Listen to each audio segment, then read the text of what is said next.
Nimwalike kiongozi wetu kule bungeni. Mimi husema ni kiongozi ya walio wengi, kwa sababu kula yetu ya bunge bado ukiangalia website Azimio is the majority party in parliament. Mheshimiwa Wadai, kuja utujulishe viongozi ambao wamekuja kabla tusikie vigogo wenyewe wakisema. Mpigeni makofi tafadhali. Mheshimiwa Wadai.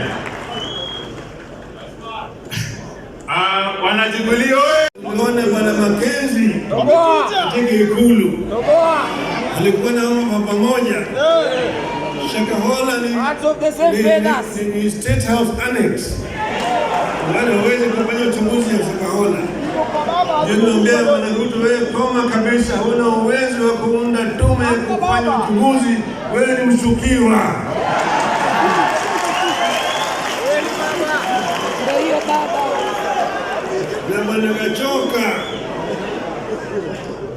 Gachagua mshukiwa na Matu, hao wote waweze kufanya uchunguzi. Mimi nilienda Shakahola na kazuiliwa kuingia pale. Kwa sababu gani? Anajua mimi nitaona ukweli huko, sivyo? Kwa hiyo sisi tunasema Wakenya sasa wamechoka. Miezi 8 peke yake imetosha. Punda imechoka. Tunataka mabadiliko. Tunataka mabadiliko. Tunataka mabadiliko.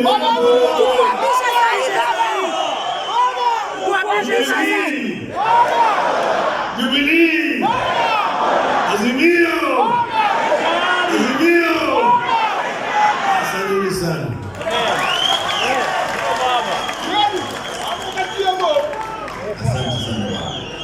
Asante sana Baba Raila Odinga. Hotuba zote ni shukrani kubwa, asante sana. Nataka kuita mama Mheshimiwa Sepik kuja tunapomalizia, tuseme kwa kifupi. I am honored to join you at this special National Delegate Convention of Jubilee Party, which also serves to kick off the rejuvenation of all Azimio parties. As a coalition, we recognize that we are only as strong as our constituent parties. A strong Jubilee is therefore as strong as Azimio. Let me take this early opportunity to thank members of Jubilee Party for the passion with which they embraced my campaign and they voted a cast for me as presidential candidate in the face of monumental fraud and lies. I don't take it for granted that millions of voters woke up at dawn in Mount Kenya and other parts of the country, lined up for hours and trusted me with their future by voting for me. And you not to give up on that dream of a regime governed by empathy for citizens, honesty and accountability, as opposed to the lies Kenya Kwanza sold and continued to sell. The Jubilee Party carries a special significance to us in Azimio precisely because of attacks it has endured and efforts of the state to kill or co-opt it forcibly into Kenya Kwanza. Should Jubilee be subdued, multi-party democracy will be under serious threat in our country. Accountability will be severely compromised. Uncouth banners and barbaric politics will be cemented in huge sections of our land where leaders with such credentials want to hold sway. The end game is for Kenya Kwanza in its scheme against Jubilee is to give itself a supermajority in parliament that will enable it to amend the constitution towards its desired goals, including possible removal of presidential term limits. In this, the regime is working on a well-trodden path. Kenya Kwanza is working on an arrangement similar to that of 1964, that saw Kanu walk across the aisle and join Kanu without his members of parliament having to seek fresh mandate. Kenya Kwanza want to ensure Jubilee as a party does not continue to exist on this side of the aisle. They want Jubilee dead in the same way Kanu did, after which Kenya Kwanza will try to enact the train of events that saw Kenya become a de facto one-party state from 1969 before being made a de jure one-party state one afternoon in 1982. Kenyans need to appreciate that the desire to build alternative forms of political organization is the initial step on the path to a full-blown dictatorship. Next will be a freeze in the people's participation and representation in political affairs of the nation. Next, the rate of participation in critical national activities like voting will diminish. By 1983, as we had entered the peak of years of a single-party dictatorship in Kenya, voter turnout stood at a mere 30%. It is therefore upon us, the parties and those who have this hindsight of history, to ensure that what happened once does not happen twice. While those in government may think they will be insulated should the regime succeed in destroying multi-party systems, history tells us that as soon as the regime in power succeeds in killing opposition, it will turn inwards and kill debate and dissent within its own ranks. The governing party will become a tool of the office of the president to manage opposition from within and without.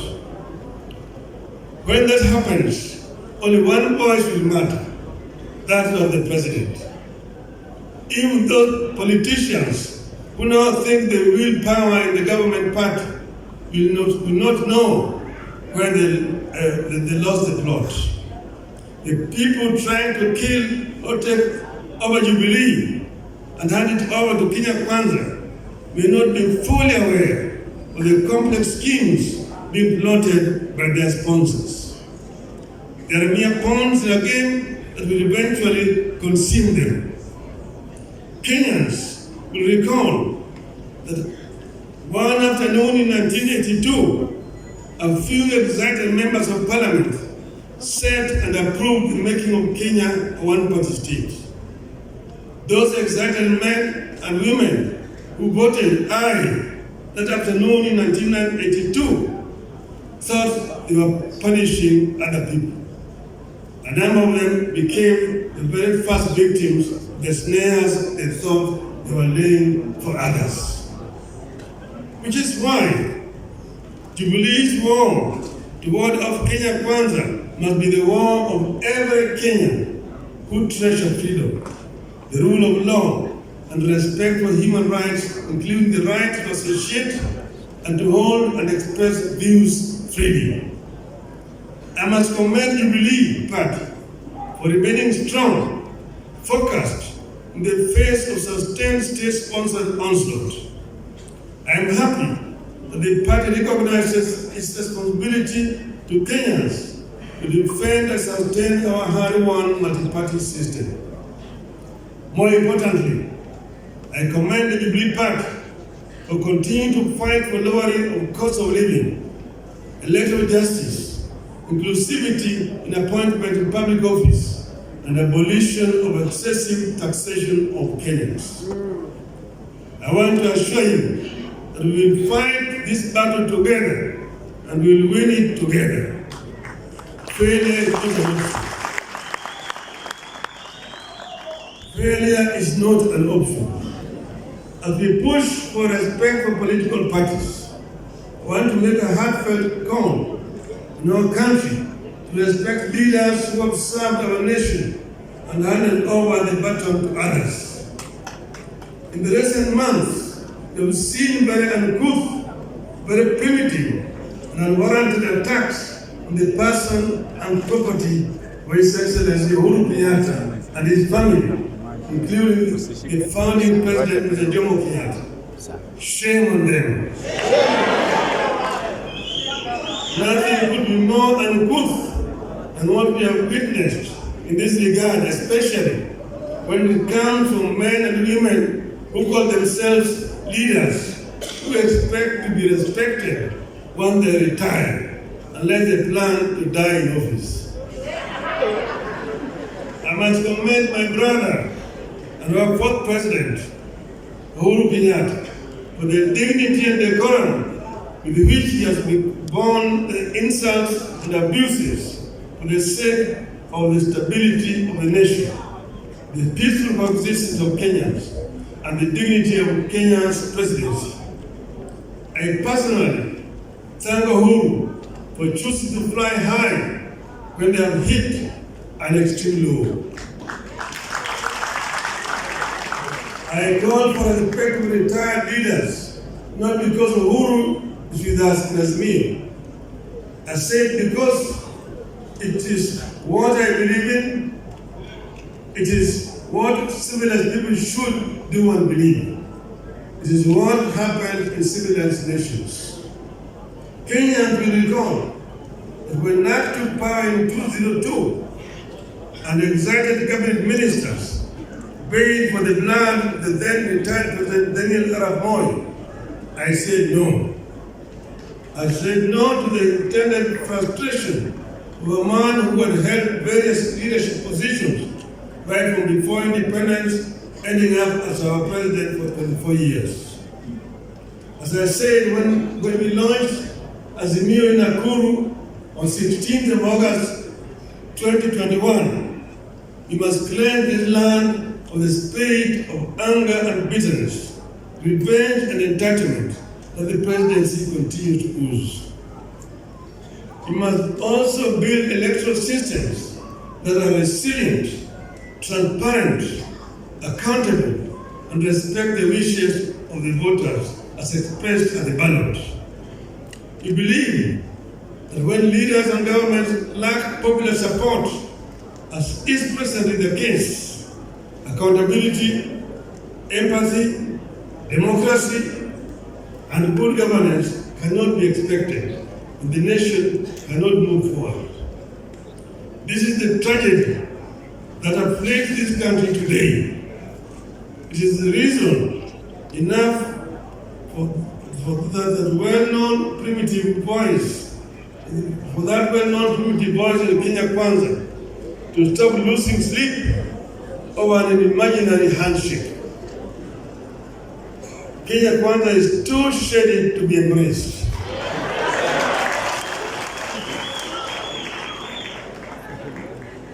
That is why we have agreed to give dialogue a chance. We embrace the talks to secure a good deal for Kenyans, and if the deal will not be forthcoming, Kenyans can be sure we will not pursue vain dialogue. Those who want to take over Jubilee are the same ones who live in the mortal fear over their positions and political future. They are the ones living in the nightmare of a handshake nobody is interested in. They want to destroy Jubilee not because it is weak, but because they recognize Jubilee is a force now, and it could be an even bigger force and a threat in the years ahead. I urge you to stay focused in creating an atmosphere that will allow the country to take a critical look at traditions and institutions with a view to creating an atmosphere for constitutionalism to take off and thrive. I therefore encourage you to implement the solutions of this convention with the confidence that the full force of Azimio la Umoja is covering your back. God bless the Jubilee Party. God bless Azimio. God bless Kenya.